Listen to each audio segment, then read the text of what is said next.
বিসমিল্লাহির রহমানির রহিম। হিসাব বিজ্ঞান অনলাইন ক্লাসে সবাইকে স্বাগতম। আমাদের আজকের পাঠ হিসাব বিজ্ঞান দ্বিতীয় পত্র, শ্রেণী দ্বাদশ, তৃতীয় অধ্যায়ে নগদ প্রবাহ বিবরণী। পাঠ উপস্থাপনায় মোহাম্মদ আতাউর রহমান, প্রভাষক হিসাব বিজ্ঞান, সিরাজাবাদ রানা শফিউল্লাহ কলেজ। প্রথমে আমরা জেনে নিই নগদ প্রবাহ বিবরণী কি। ফিনান্সিয়াল অ্যাকাউন্টিং স্ট্যান্ডার্ড বোর্ড বা FASB এর 95 নং স্টেটমেন্ট, এছাড়াও international accounting standard board standard IAS 7 অনুযায়ী প্রতিষ্ঠানের একটি নির্দিষ্ট সময়ে নগদ অর্থের আগমন ও বহির্গমনকে তিনটি প্রধান খাতের অধীনে দেখিয়ে যে বিবরণী তৈরি করা হয় তাকে নগদ প্রবাহ বিবরণী বলে। তাহলে নগদ প্রবাহ বিবরণীর পদ্ধতি সম্পর্কে একটু জানি।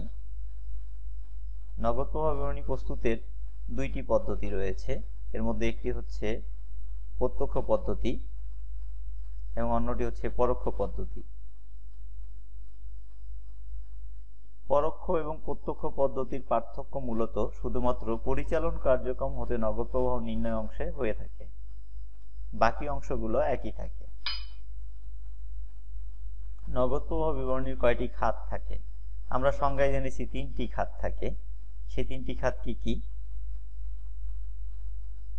এক হচ্ছে পরিচালন কার্যক্রম হতে নগদ প্রবাহ, দুই হচ্ছে বিনিয়োগ কার্যক্রম হতে নগদ প্রবাহ, এবং তিন হচ্ছে অর্থায়ন কার্যক্রম হতে নগদ প্রবাহ। নগদ প্রবাহ বিবরণীর ছকটা আসলে কেমন হয় সেটা একটু এক নজরে দেখে নিই আমরা। নগদ প্রবাহ বিবরণী যা শুরুতে থাকে পরিচালন কার্যক্রম হতে নগদ প্রবাহ, এরপরে বিনিয়োগ কার্যক্রম হতে নগদ প্রবাহ, এরপরে অর্থায়ন কার্যক্রম হতে নগদ প্রবাহ। এই তিনটি যোগ করলে নিট নগদ বৃদ্ধি বা হ্রাস বোঝায়। যদি পজিটিভ ফিগার হয় তাহলে বৃদ্ধি বোঝাবে, আর নেগেটিভ ফিগার হলে হ্রাস বোঝাবে। এর সাথে আমরা যোগ করব প্রারম্ভিক হাতে নগদ এবং প্রারম্ভিক ব্যাংক ব্যালেন্স। এবং নিট নগদ বৃদ্ধির সাথে যদি প্রারম্ভিক হাতে নগদ ও ব্যাংক ব্যালেন্স যোগ করি, যে অর্থটি যে ফিগারটি পাই সেটি হবে সমাপনী হাতে নগদ ও ব্যাংক ব্যালেন্সের সমান।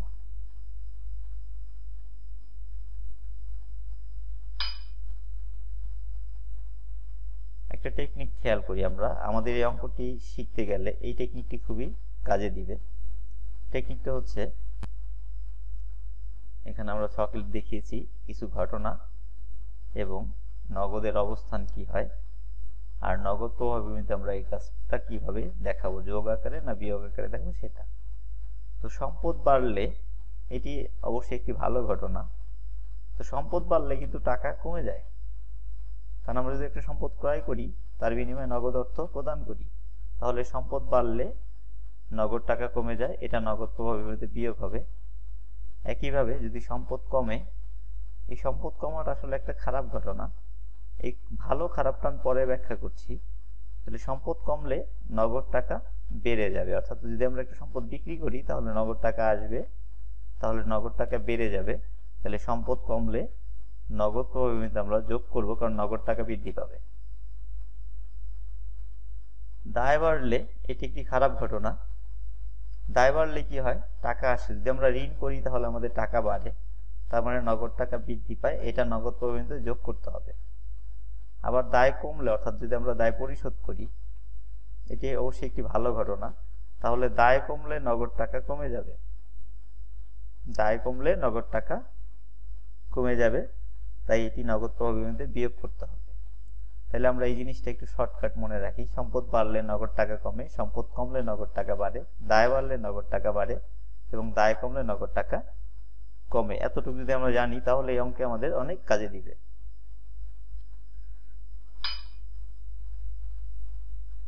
এখন আমরা জানবো পরিচালন কার্যক্রম হতে নগদ প্রবাহ নির্ণয় করে কিভাবে।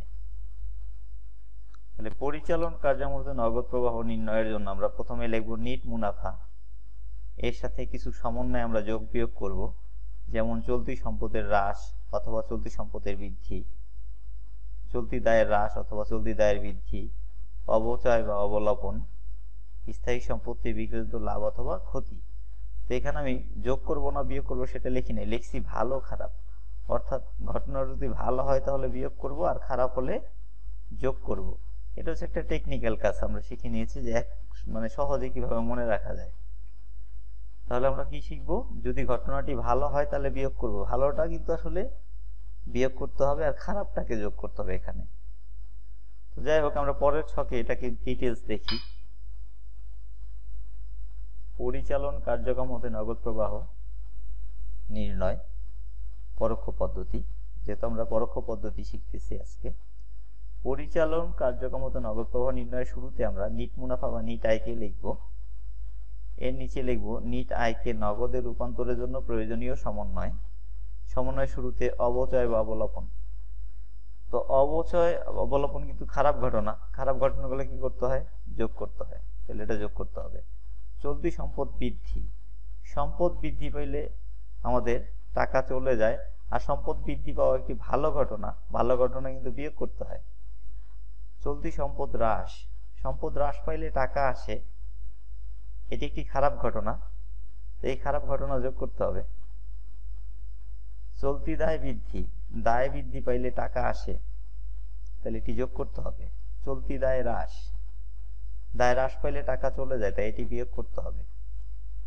স্থায়ী সম্পত্তি বিক্রয়জনিত ক্ষতি, এটি ক্ষতি একটি খারাপ ঘটনা, খারাপ ঘটনা কি করতে হবে, যোগ করতে হবে। স্থায়ী সম্পদ বিক্রয়জনিত লাভ, এটি ভালো ঘটনা কিন্তু করতে হবে বিয়োগ। তো আমরা এই যোগ বিয়োগ গুলা করার পরে এটাকে নিট আয়ের সাথে যোগ করে দিলে যেই টাকাটা পাবো সেটাকে আমরা বলবো পরিচালন কার্যক্রম হতে নিট নগদ সরবরাহ বা প্রবাহ। আর যদি এই ফিগারটা নেগেটিভ হয় তাহলে লিখবো পরিচালন কার্যক্রম হতে নিট নগদ অর্থের ব্যবহার বা ব্যবহৃত নগদ অর্থ।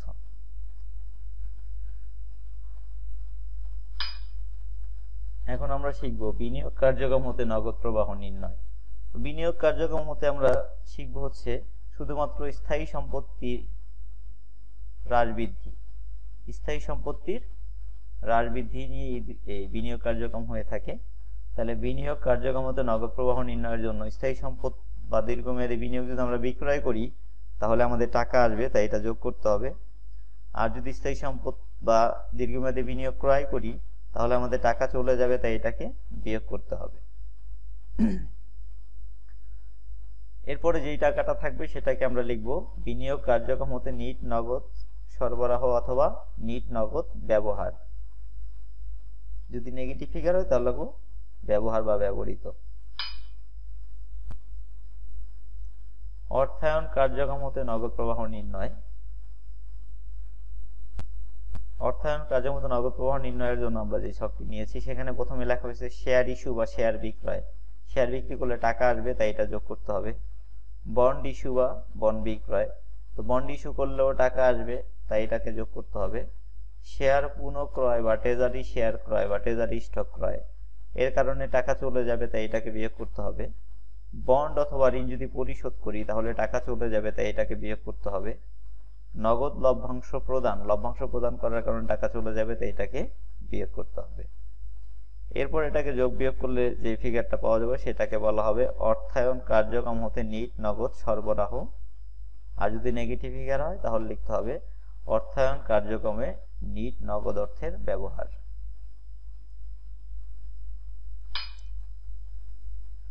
আমরা এক নজরে নগদ প্রবাহ বিবরণী ছকটি তিনটি পার্ট একত্রে দেখে নেই।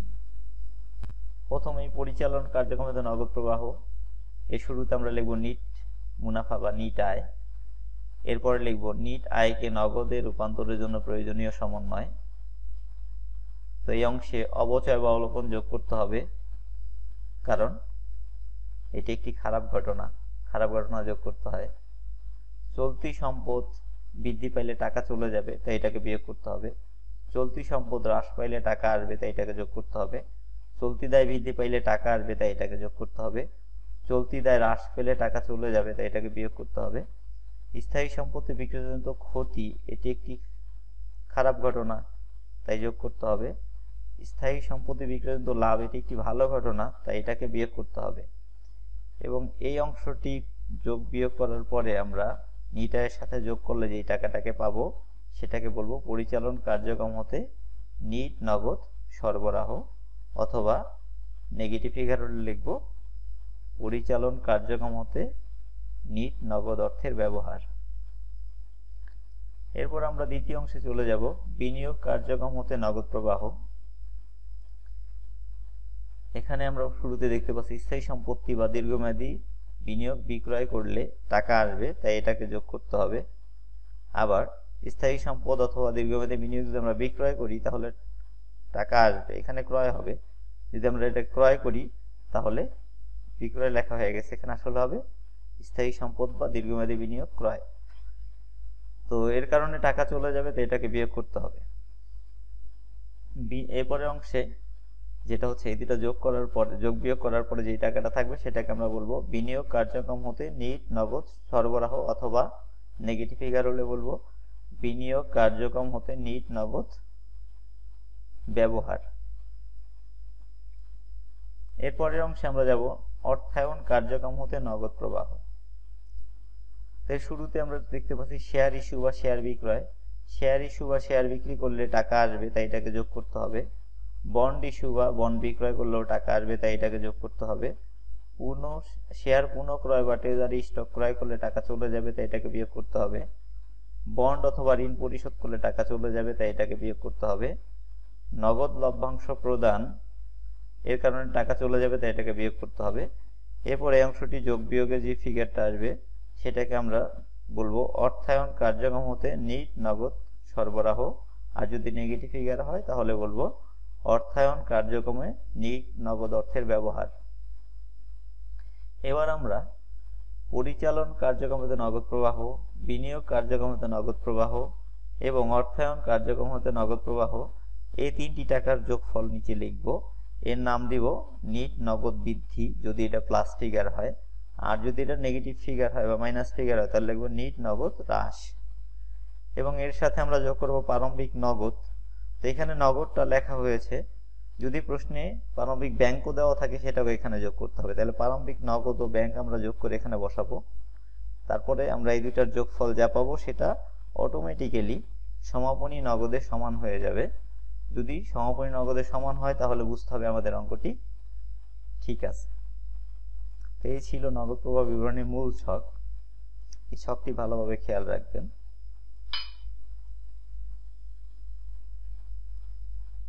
যদি প্রশ্নে নিট মুনাফা বা অবচয় সরাসরি দেওয়া না থাকে তাহলে আমরা কিভাবে নির্ণয় করব? যদি নিট মুনাফা দেওয়া না থাকে তাহলে আমরা যে কাজটা করব সেটা হচ্ছে সমাপনী রক্ষিত আয়ের যে জেড থাকবে তার সাথে লভ্যাংশ প্রদানটাকে যোগ করব এবং এখান থেকে প্রারম্ভিক রক্ষিত আয়ের জেডটা বাদ দিব, যা থাকবে সেটাই হবে নিট মুনাফা। তাহলে সূত্রটা কি? সমাপনী রক্ষিত আয় যোগ লভ্যাংশ প্রদান বিয়োগ প্রারম্ভিক রক্ষিত আয় সমান সমান নিট মুনাফা। আচ্ছা, এবার অবচয় কিভাবে নির্ণয় করব? অবচয় যদি প্রশ্নে সরাসরি দেওয়া না থাকে তাহলে আমরা এইভাবে লিখব, সমাপনী পুঞ্জীভূত অবচয়ের জের যোগ বিক্রয়কৃত সম্পত্তির অবচয় বিয়োগ প্রারম্ভিক পুঞ্জীভূত অবচয়ের জের, যা থাকবে রেজাল্ট সেটাই হবে অবচয়। আরেকবার বলি, সমাপনী পুঞ্জীভূত অবচয় যোগ বিক্রিত সম্পত্তির অবচয় বিয়োগ প্রারম্ভিক পুঞ্জীভূত অবচয়, তাহলে আমরা অবচয় পাব। এখন আমরা দেখব তাৎপর্যপূর্ণ অনগদ কার্যক্রম, যেগুলো আসলে নগদ প্রবাহ বিবরণীতে দেখানো হয় না, সেগুলো আমরা একটু লিস্ট আকারে দেখে নিব। তাৎপর্যপূর্ণ অনগদ কার্যক্রম বা সিগনিফিকেন্ট নন ক্যাশ অ্যাক্টিভিটিস। 1 নম্বরে রয়েছে শেয়ার ইস্যুর মাধ্যমে স্থায়ী সম্পত্তি ক্রয়। অর্থাৎ শেয়ার ইস্যু করে যদি আমরা কোনো সম্পত্তি নেই তাহলে তো আমাদের টাকা যায় না, তাই এটা অনগদ লেনদেন, তাৎপর্যপূর্ণ অনগদ লেনদেন, এটা নগদ প্রবাহিতে আসবে না। বন্ড অথবা ঋণপত্র ইস্যুর মাধ্যমে স্থায়ী সম্পত্তি ক্রয়। যদি আমরা বন্ড অথবা শেয়ার দিয়ে কোনো সম্পত্তি অর্জন করি বা ক্রয় করি, সেটার কারণে আমাদের কোনো নগদ টাকা যাবে না, তাই এটিও নগদ প্রবাহ বিবরণীতে আসবে না। এটি একটি তাৎপর্যপূর্ণ অনগদ লেনদেন বা কার্যক্রম। 3 স্থায়ী সম্পত্তির বিনিময়। একটা সম্পত্তির বিনিময়ে যদি আমরা আরেকটা সম্পত্তি নেই, সেক্ষেত্রে নগদ টাকার হ্রাস বৃদ্ধি হয় না, তাই এটি নগদ প্রভাবিত আসবে না। এরপরে শেয়ার ইস্যুর মাধ্যমে যদি আমি বন্ড পরিশোধ করি, অর্থাৎ শেয়ার দিলাম, বন্ড নিলাম, অথবা শেয়ার দিয়ে আমি বন্ডটাকে পরিশোধ আকারে দেখালাম, ঋণটাকে পরিশোধ আকারে দেখালাম, সেক্ষেত্রে নগদ টাকার হ্রাস বা বৃদ্ধি হয় না, তাই এটি একটি অনগদ কার্যক্রম। এরপরে বন্ডকে শেয়ারে রূপান্তর, অর্থাৎ যদি আমরা বন্ডকে শেয়ারে রূপান্তর করে ফেলি, সেক্ষেত্রেও আমাদের নগদ টাকার কোনো হ্রাস বৃদ্ধি হয় না, তাই এটিও নগদ প্রভাবিত আসবে না। এটিও একটি তাৎপর্যপূর্ণ অনগদ কার্যক্রম। নিজে নিরাপদ থাকুন, অন্যকে নিরাপদ রাখতে সহায়তা করুন, মনোযোগ সহকারে পড়াশোনা করুন। আজকের লেকচারটি শেষ পর্যন্ত দেখার জন্য সকলকে অসংখ্য ধন্যবাদ।